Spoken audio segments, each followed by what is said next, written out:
Tapi Allah menunjukkan ada suatu perdagangan yang tidak akan pernah mengalami kerugian, malah bisa memelihara kamu dari azab yang pedih, min azabin alim. Apa itu? Tu'minuna billah, benar-benar beriman dengan Allah, ya, wa rasulih, dan rasulnya. Benar-benar beriman itu yang jarang kita lihat sekarang orang lagi, Pak. Mengatakan beriman banyak, tapi yang istiqamah itu tidak seberapa. Apa yang istiqamah itu? Samojo kayu gadang tumbuh di bumi, baure cakam ke tanah, jauh tahun jam kapitalo, panuhlah bumi di rumpunnya, dirampu indak kaboke, kan di badai andun katauliang konon kok goyang angin lalu. Itu yang dikatakan istiqamah. Orang yang seperti ini tidak saja dia tidak merugi, tidak saja dia lepas dari azab yang pedih, malaikat turun memeliharanya. Yang kami hormati anak-anak kami, generasi muda, ustaz, ustazah, para penghafal Quran, dan seluruh tuan guru, alim ulama, cerdik pandai, nan basuluh tarang di dunia, bendangnya sampai ke akhirat. Kuh duduk baca min kitab, tagaknya rintang jopituah. Aye janye tapian suci minuman anak di nagari. Kesemuanya disebut adalah alim ulama, dan kedudukan ulama itu al ulama warathatul anbiya. Ulama itu adalah pewaris pada nabi. Kemudian di dalam Al-Quran, orang yang paling takut kepada Allah itu adalah ulama. Jadi kalau ulama tidak takut lagi kepada Allah, maka umat ini dibiarkannya saja, tidak lagi mau mengajarkan ilmu yang dia tuntut bertahun-tahun kepada umat. Maka ulama yang seperti itu sudah lari dari jalan. Ada juga ulama kaum muslimin yang pendiriannya telah runtuh. Ibarat rumah sandi tangga rasuk lapuk jariau pacah dinding lapuk atau abih kasau hilang lain ndak ada gonjong tangga, maka semua rumah itu hancur. Ulama yang seperti itu disebut ulama kalong. Di sini masih ada kalong, Pak? Ada. Kalau di Sumatera Barat namanya kalaluang atau kalalawa. Ada bahasa Indonesianya lagi kelelawar. Bapak-bapak, ibu-ibu, itulah kalau dia hinggap di pohon kayu, rata-rata yang bisa hinggap di pohon kayu itu kepalanya ke atas. Tapi kalau kalong, kepalanya ke bawah. Kemudian kalau kita perhatikan secara seksama, matanya merah. Dan di antara mata yang merah itu menetes air dan bercampur dengan darah. Maka kelelawar ini kalau ada orang membuat film horor, film hantu-hantuan itu ada gambar kelelawar karena matanya merah berdarah. Yang ketiga, kelelawar ini tidak berani keluar siang kecuali kalau takajui. Dia bersembunyi saja siang, setelah matahari terbenam baru dia keluar. Yang akan saya tanyakan kepada bapak dan ibu, bamangko kalalawa ndak barani keluar siang, bamangko enggo kapalonya ke bawahan, kenapa air matanya bercampur darah? Siapa bisa menjawab? Jamaah nak datang pagi kan? Itu ndak ada hadisnya tu dah. Itu cerita klasik. Boleh dijawab dengan apa saja. Ada yang tahu sebabnya? Supaya jangan payah lah awak berfikir biar ambo semenarangan. Suatu kali bapak-bapak, ibu-ibu, ada panitia melakukan lomba lari dan lomba terbang. Nan lari tikus di Sumatera Barat namanya manci. Nan tabang burung. Jadi diperlombakan tikus lari, burung terbang, aman dan kencang. Yang paling payah ini jurinya, Pak. Melihat ke atas, melihat ke bawah. Karena arenanya tidak sama. Itulah kaum muslimin perlombaan yang aneh.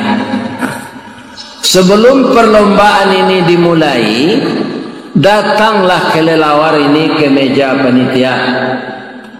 Pak panitia, yo, lai boleh hambo ikut lomba cik. Lama panitia mencalik kelelawar bapak, itu sekecil panitia. Tak mengerijok-ngerijok matanya. Bah mengkota panah-panah napa mencalik ambo. Ambo calik kapal luang, talinguang, gigi yang, kaki yang sama na jotikui. Tapi waang basayo. Ang bisa tak bang? Bisa pak. Lari bisa aja. Jadi waang kai kui lomba. Iyo. Ka masuk tikui yang atau masuk buruang. Dia cici mulianya. Nan kato kalalawa biar lambo masuk tikui zepa. Karena masuk buruang. Karena bola biasa tabang.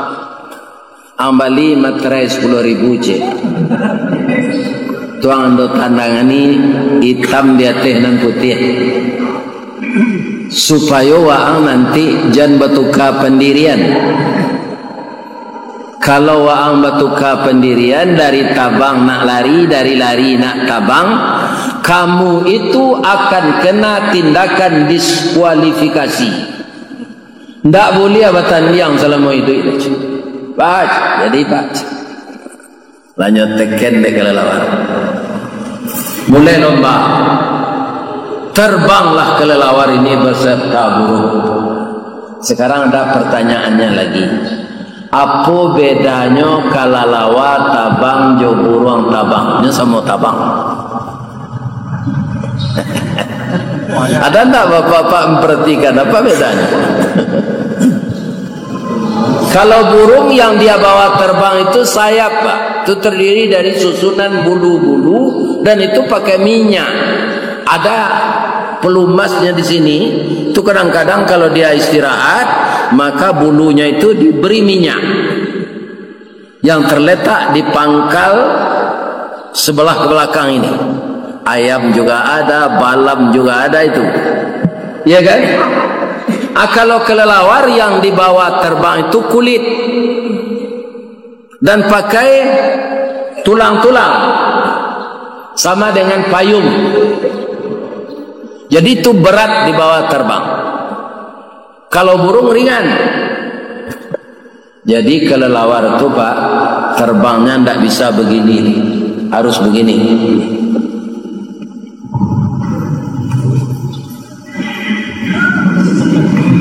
Ya kan?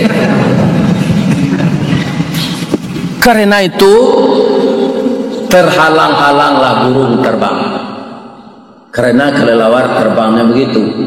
Dulu ketika saya masih kerja Pak, itu ada senam porfi namanya. Itu seperti dengan terbang kelelawar itu.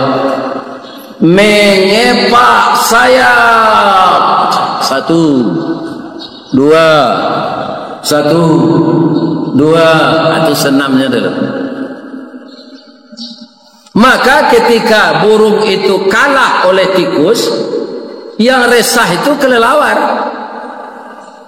Tidak bisa diturui aja. Dia lambo pindah ke tikus. Nyomarau ke bawah. Tidak karena janjinya tadi dah. Iya kan? Tiba di bawah lari sama jo manci ya tikui. Kancang lo buruang balik dete. Apa tu kalau pegana kalau aku balik pindah lo nyokate. Sekarang ada ulama yang kayak gitu, Pak. Di mana angin dan kareh. Lai dapat jabatan, lai dapat bini mudo, pendiriannya tetap.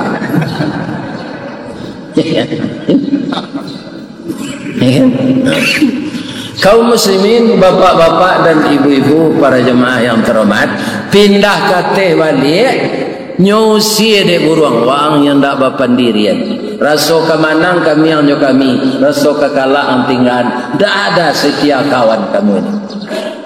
Diusir oleh burung, lari ke bawah, nyusi lo dek manci, asa jatuh stres kelelawar. Itulah jawaban nanambo tanyo tadi. Bamangko aye matonyo berdarah, bangko kepalonyo tunggian ke bawah, bangko ndak berani keluar siang, nyo stres. Nan menyebabkan nyo stres, ndak istiqamah. Akibatnya buruang ndak menerima, manci ndak menerima. Dek masyarakat buruang ndak terpakai le. Dek masyarakat manci ndak terpakai le. Jabatan paling-paling 5 tahun. Tawa mati, iya kan? Nyokrate dek malaikat dalam kubur.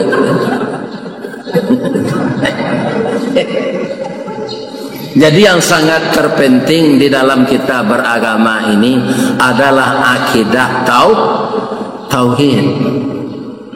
Pak, jabatan itu paling-paling kalau mau orang awak memilih awak 2 kalinya.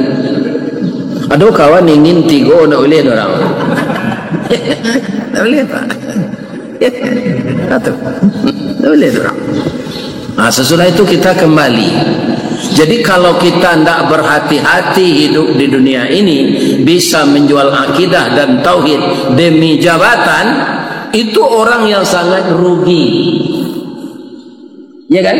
Padahal Allah berfirman dalam Al-Quran, ya ayyuhalladzina amanu, wahai orang-orang yang telah beriman, hal adullukum ala tijaratin tunjikum min azabin alim. Oi orang yang beriman, apakah mau saya tunjukkan engkau, kata Allah, suatu perdagangan yang tidak pernah rugi?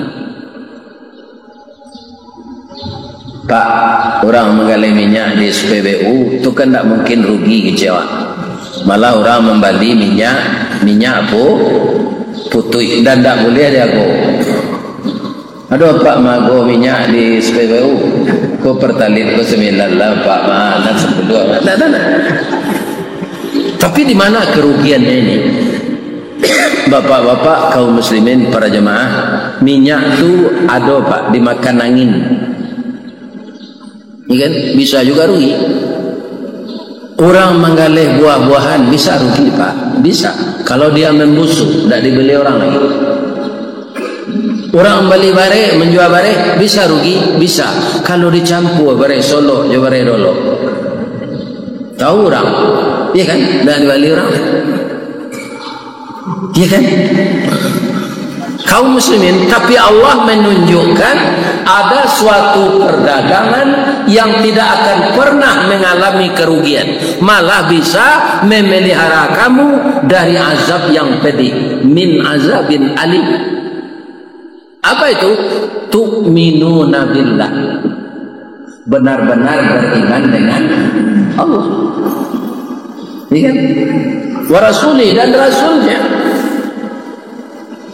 Benar-benar beriman itu yang jarang kita lihat sekarang orang lagi Pak. Mengatakan beriman banyak, tapi yang istiqamah itu tidak seberapa. Apa yang istiqamah itu? Samo jo kayu gadang tumbuh di bumi, baure cakam ke tanah, jauh tahun jam kapitalo, panuhlah bumi di rumpunnya, dirampu indak kabokek kan di badai andun katauliang konon kok goyang angin lalu. Itu yang dikatakan istiqamah. Orang yang seperti ini tidak saja dia tidak merugi, tidak saja dia lepas dari azab yang pedih, malaikat turun memeliharanya. A'udzubillahi minasyaitonirrajim. Bismillahirrahmanirrahim. Innal ladzina qalu rabbunallah, sesungguhnya orang yang mengatakan Tuhannya Allah, tsumastaqamu, kemudian dia istiqamah, tatanazzalu alaihimul malaika, diturunkan oleh Allah malaikat menjaganya sepanjang hari.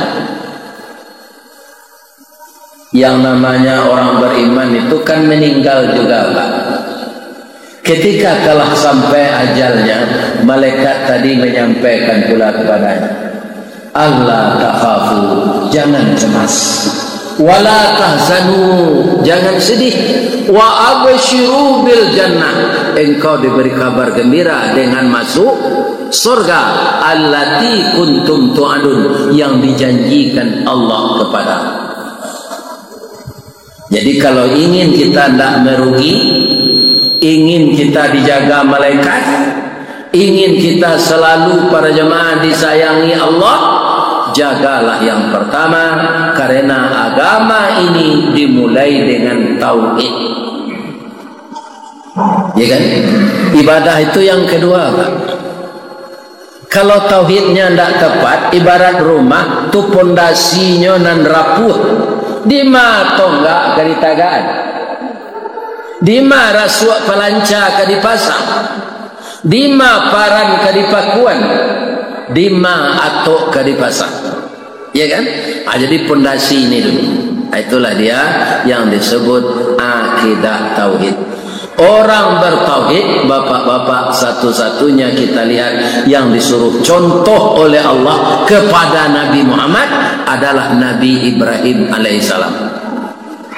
Apa kata Allah kepada Nabi Muhammad di dalam surat Ali Imran ayat 95? Qul sadaqallah, katakanlah ya Muhammad, yang datang dari Allah itu benar. Siapa yang harus jadi acuanmu beribadah? Fattabi'u millata Ibrahim hanifa, engkau ikutilah cara beragama Ibrahim yang tegak lurus. Coba bayangkan, Pak, kok Ibrahim nang kini tu, iya kan? Kadibaka tu, Pak, amosnya tunduk karajo Namrud.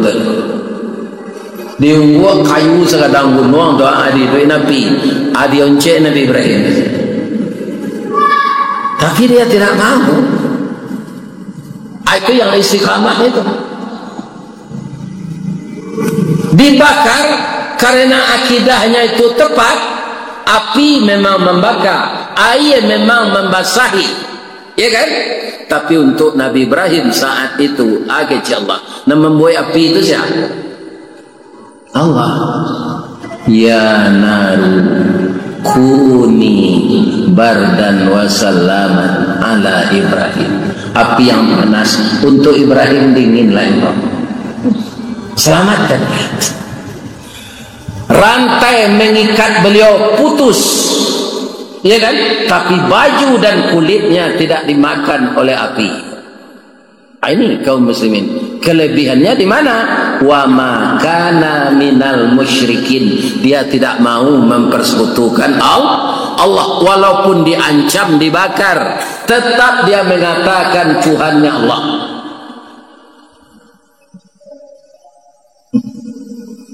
Ini yang akan kita tiru sepanjang masa.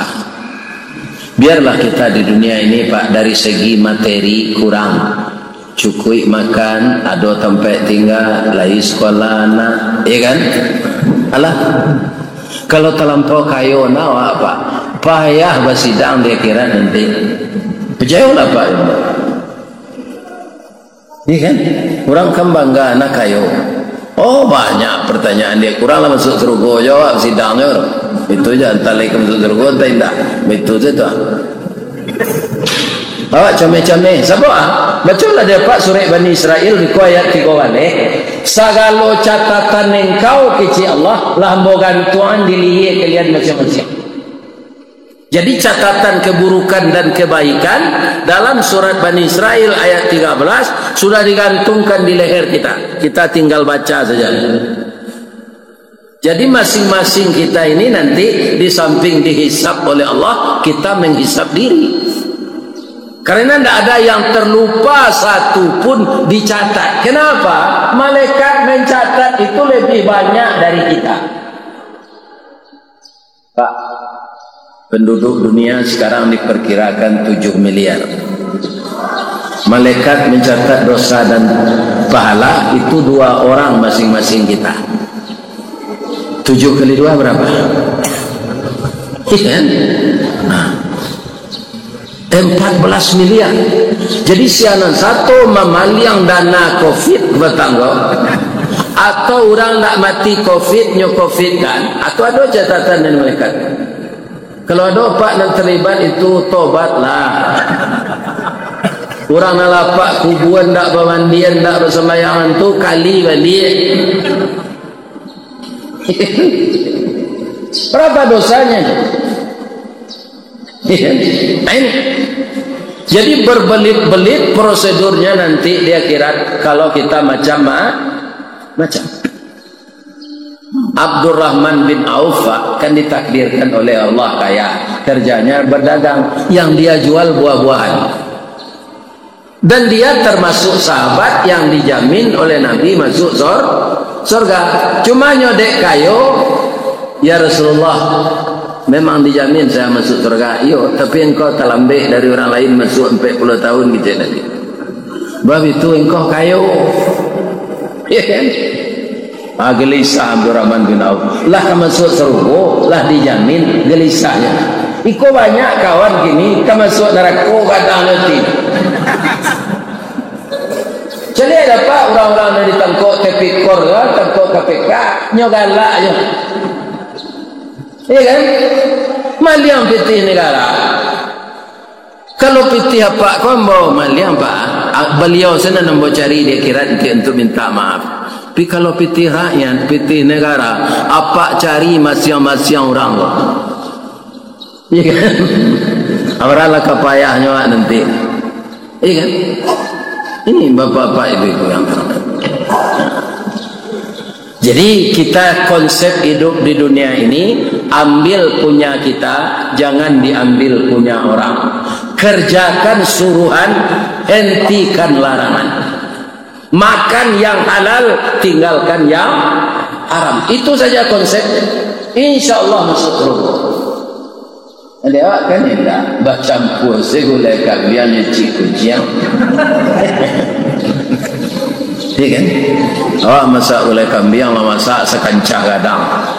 Tu lupa menyongkok dari telot yang tercikut jiang. Masuk ke dalam gulai kambing tu. Dia mau jawab makan lah. Kalau tidak beres, tak lah dimakannya. Iya kan? Itulah yang haram dicampur dengan yang halal. Rusak semuanya yang halal. Jadi berdoalah Abdurrahman bin Auf ini, ya Allah, miskinkanlah hamba balik. Tak lantai dengan hamba terlambat masuk surga. Surga itu luar biasa ya Allah. Hanya kau usaha untuk miskin tu, pak. Nyo jual sebuah-buahan dan busuk, ambacang dan batang bilu, tomat dan busuk, lado dan lapu. Ya kan, itu nak jual di orang lain. Tambah lama tambah habis jo modal. Akhirnya dia miskin. Tapi dek takdirnya kayo pak. Ya kan? Terjadilah di Suriah sekarang itu suatu penyakit yang disebut pandemi lah serupa kini. Nanubeknya buah-buahan busuk. Satu-satunya buah-buahan busuk kau ada orang mengalih di Madinah, namanya Abdurrahman bin Auf. Berapa banyaknya orang sakit di sana itu, menuju ke Madinah semuanya mencari buah-buahan yang telah busuk ini. Akhirnya buah-buahan busuk tu habis. Nyobalinya cari nam busuk jelai habis je, cari nam busuk jelai habis je. Akhirnya nyo kayu je dari sari. Jadi kepada orang miskin kita tidak boleh juga iri hati, Pak. Kaya itu, orang miskin kaya itu kehendak Allah. Nampak dapat orang miskin bapangku tangan setentu yo, tidak mau bau sawo dah. Ya, orang miskin itu banyak yang rajin berusaha, Pak. Tapi ya itulah takdir Allah kepada orang kaya. Ada yang jual PC juga, jual PC itu hanya tinggal saja. Iya kan? Jadi kaya itu takdir. Jadi kalau bapak kaum muslimin pergi ke rumah orang kaya, rumahnya kan gagah tuh, iya kan? Awaco, masya Allah, tabarakallah. Ada orang pak masuk rumah orang kaya, lima piti dapat dia kelerang. Saja kena rumahnya. Ada yang tahu kenanya pegawai rendah. Memang dia pegawai kecil, gajinya kecil, tapi kebun sawitnya 1 juta hektar. Dia memelihara ayam potong, sekali potong itu 1 juta ekor. Ya kan? Nah ini bapak-bapak, objek sampingannya ini yang banyak Allah datangkan rezeki kepadanya. Jadi kita tidak boleh syirik kepada orang kaya. Itu sudah takdir Allah. Kaum muslimin, kekayaan itu andaikan kita dapat, boleh awak kayu, kalau ditakdirkan Allah itu kita terima saja. Tapi jangan lupa mengeluarkan.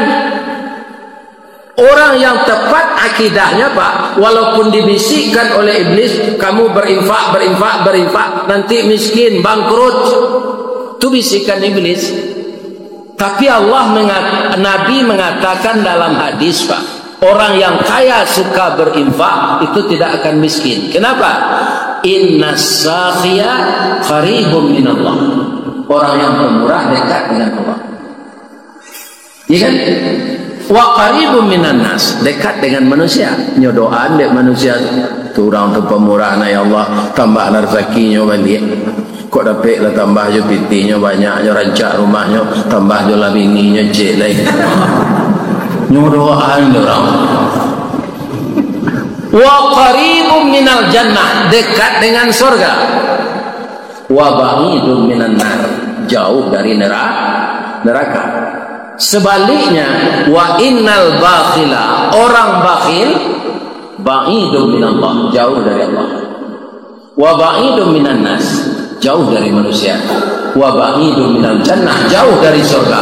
Wa qaribun minan nar, dekat dengan neraka. Jadi setelah akidah dan tauhid kita betulkan, kita dirikan salat di atas akidah itu, kita bayarkan infak. Kalau menurut saya, bapak-bapak, masjid kita ini kan belum siap, iya kan? Ini segera kita siapkan.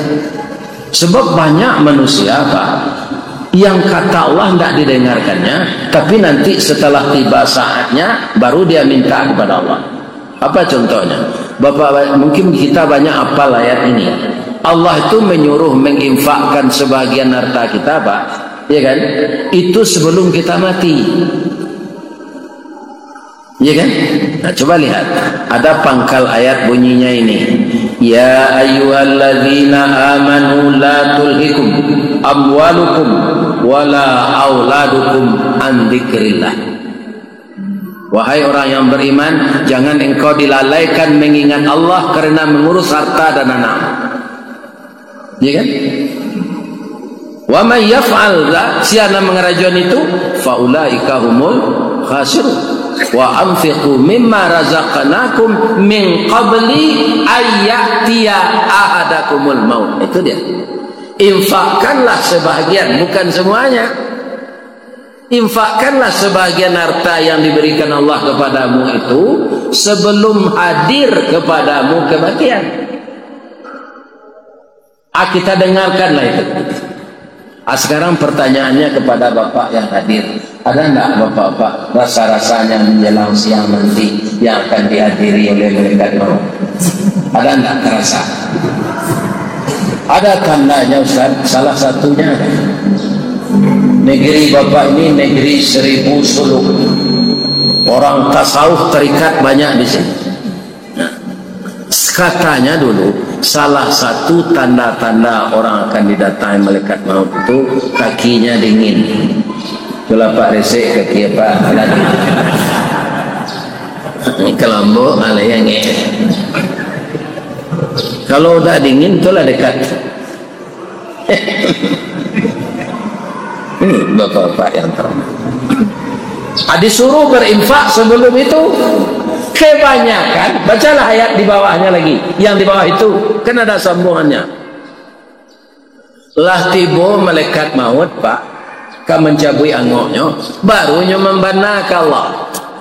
Fayaqula rabbi laula akhartani ila ajalin qarib. Ya Allah, tidak bisa kematian saya ini ditunda. Seluruh kebun sawit akan saya lelang ya Allah.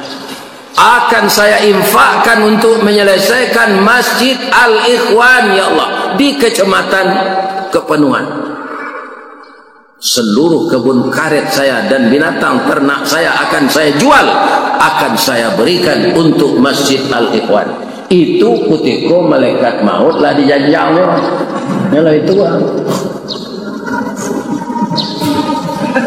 keci Allah nyo wala yu'akhirallahu nafsan idza jaa ajaluha. Kalau seseorang itu ajalnya telah sampai, tidak bisa ditunda lagi. Ambo kala mengecek kawaang dalam ayat dan dia teh sebelum malaikat maut datang waang jua kabun sawit tu sadonya. Kini malaikat maut kan mencabui angoang baru tekan ada mati selang lagi jelma. Itunya wallahu khabirun bima ta'malun. Allah sangat mengetahui isi hati kita ini. Apakah kita pemurah, apakah kita kikir, apakah kita pelit, itu Allah sudah mengetahui. Maka orang yang kikir ketika akan mati dia ingin bersedekah, tidak didengarkan oleh Allah, tetap dia meninggal. Ada ulama mengatakan Pak, sabalun awak mati bau laharat tu mati. Orang ndak yang tersirat dibacanya. Pak ulama tanya saya, apa itu? Bagaimana membawa harta mati itu Pak? Ndak muat dalam kubur itu. Iya kan? Jadi membawa harta mati ini sebelum kita mati kita infakkan sebagian. Begitu caranya. Tidak dimasukkan ke kubur. Siapapun yang telah masuk saham akhiratnya ke Masjid Al-Ikhwan ini bapak-bapak kaum muslimin adalah sesuatu yang akan diterimanya luar biasa. Masjid kita ini berapa besarnya Pak? Ada hadis Nabi, siapa yang membangun rumah ibadah sagadang sangka buruh. Akan tidak mungkin tak? Sagadang sangka buruh mbak alwak ke salat di dalam. Tapi begitu, siapa yang membangun rumah ibadah sebesar sangka burung, akan saya bangunkan istana baginya di akhirat ini. Jadi kalau orang kaya beriman Pak, pasti dia ingin menyiapkan masjid ini dengan uangnya sendiri. Karena tidak tanggung-tanggung balasan Allah. Tadi ayatnya sudah saya bacakan Pak. Kalau yang paling kecil balasan Allah Pak, itu 10 kali lipat. Kalau Bapak berinfak 10 juta untuk Masjid Al-Ikhwan ini, akali 10, berapa balasannya? Itu belum pahala Pak. Uang itu diganti oleh Allah 10 kali lipat. Kenapa Ustaz berani mengatakan begitu? Selama ini saya lihat, biar kejadian di zaman Nabi, biar kejadian di zaman kita, tidak ada orang yang pemurah jatuh bangkrut. Tidak ada Pak. Hartanya itu dipelihara oleh Allah. Kenapa? Hartanya itu digunakannya untuk jalan Allah. Iya. Ini bapak-bapak. Tidak ada yang miskin orang. Janji Allah itu benar. Itu salah contohnya pabrik BTS Parang. Kenapa bisa berkembang? Karena hasilnya dibagi. Dan karyawannya patuh pula, gajinya dipotong untuk zakat 2,5%. Jadi berkah. Di mencari rezeki berkah itu Pak, sama aja orang memelihara ikan. Kalau orang memelihara ikan, Pak, ada ikan itu sehat. Saya tanya, kenapa ikan ini terlalu sehat, Pak? Apa makanannya? Tidak ada makanannya, daun-daun saja, daun keladi, daun kelayau. Tapi kunci rahasianya, Pak, air kan masuk dari atas ke kolam ini. Dan air kolam kita ini, airnya yang lama, ya kan, itu dialirkan pula ke bawah. Maka berair pula kolam orang di bawah, sawah orang di bawah. Karena air bertukar terus, ikan ini sehat. Ada orang yang kikir dengan air kolam ini, Pak. Semakin bertambah air kolamnya, pematangnya ditinggikan juga, ditinggikan juga, ditinggikan juga. Akhirnya kolam itu berlumut, busuk, airnya tidak bertukar. Maka ikan di dalam itu tidak sehat lagi. Habis itu tabalilah jadi bangkai itu. Begitu juga uang, Pak. Kalau kita kikir, dia akan jadi penyakit bagi kita. Orang maling lah, terbakar lah, bermacam-macam yang akan terjadi. Itulah mungkin motivasi ya dari saya untuk menggairahkan kita membagi rezeki kembali untuk jalan Allah. Dan ini saja sudah banyak saham kaum muslimin untuk akhirat. Semoga jamaah Masjid Besar Al-Ikhwan beserta Ustaz Ristawardi dan Ustaz yang menggagas pembangunan ini, masyarakat luas, pemerintah dan semuanya, dimasukkan kita ke dalam surga nantinya oleh Allah. Amin. Semoga doa kita dimakbulkannya. Untuk itu kita berdoa bersama, mudah-mudahan kita aminkan juga bersama. Na'udzubillahi minasyaitonir rajim. Bismillahirrahmanirrahim. Alhamdulillahi rabbil alamin. Wal 'aqibatu lil muttaqin. Wassalatu wassalamu ala asyrafil mursalin wa ala alihi wa sahbihi ajmain. Allahumma ya hayy ya qayyum, ya badi'us samawati wal ardh, ya malikal mulki ya zal jalali wal ikram. Ya Allah ya Rahman ya Rahim, irhamna ya Allah. Ya salam salimna ya Allah. Ya Allah yang Maha Agung, setelah kami salat subuh berjamaah, kemudian kami zikir dan berdoa, saat ini kami tidak bosan-bosannya menadahkan tangan ke hadirat-Mu ya Allah.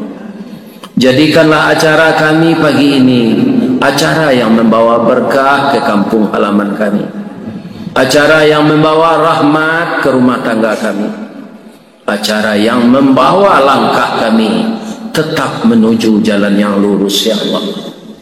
Ya Allah, kami mengakui segala dosa kami. Andaikan kami bandingkan amal yang kami lakukan dengan dosa yang kami kerjakan, mungkin kami belum pantas untuk masuk surga ya Allah.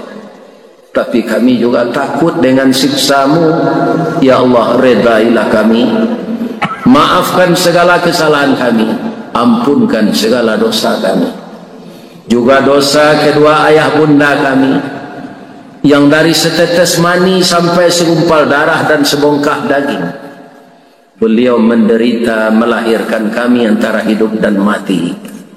Untuk itu ya Allah, ampunkan juga dosa beliau, kasihi beliau ya Allah sebagaimana beliau mengasihi kami di waktu kecil. Khusus untuk ayah kami yang siang beliau berpanas, malam berembun untuk mencarikan nafkah bagi istri dan anaknya. Sekarang kami yang telah tua ini, ayah kami telah terbujur di alam barzah ya Allah. Hiasilah kuburnya dengan raudatan min riyadil jannah. Lepaskanlah dia dari segala azab, mudahkan dia hari berhisab, dan masukkanlah orang tua kami ke dalam surga-Mu ya Allah. Ya Allah yang Maha mempersatu hati, bangunkanlah jembatan hati kasih sayang di dalam hati jemaah kami ini, agar selalu bersinergi membangun masjid yang kami cintai ini, agar selalu bekerja sama bahu membahu memajukan kampung kami ini, dan selalu kami seiktikad untuk membina pesantren rumah tahfiz kajian-kajian Islam di kampung kami ini. Hanya Engkau yang bisa mendengarkan doa kami, ya Allah. Kepada Engkau saja kami berkeluh kesah, ya Allah. Terimalah ibadah kami. Jauhkan kami dari syirik dan murtad. Jauhkan kami dari kafir dan munafik. Dan hiasilah hati kami dengan iman yang semakin hari semakin meningkat, ya Allah. Ya Allah, jadikanlah anak generasi kami anak yang saleh dan salehah.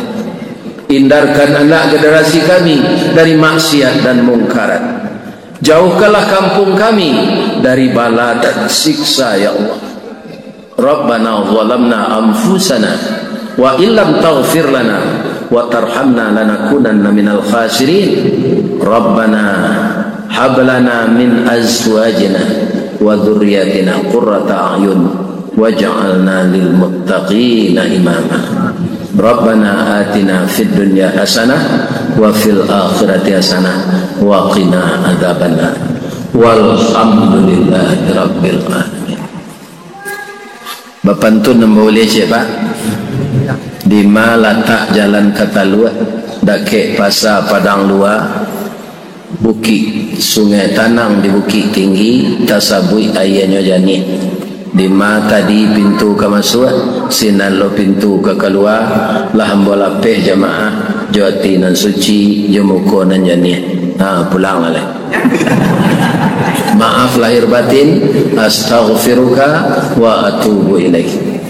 Assalamualaikum warahmatullahi wabarakatuh.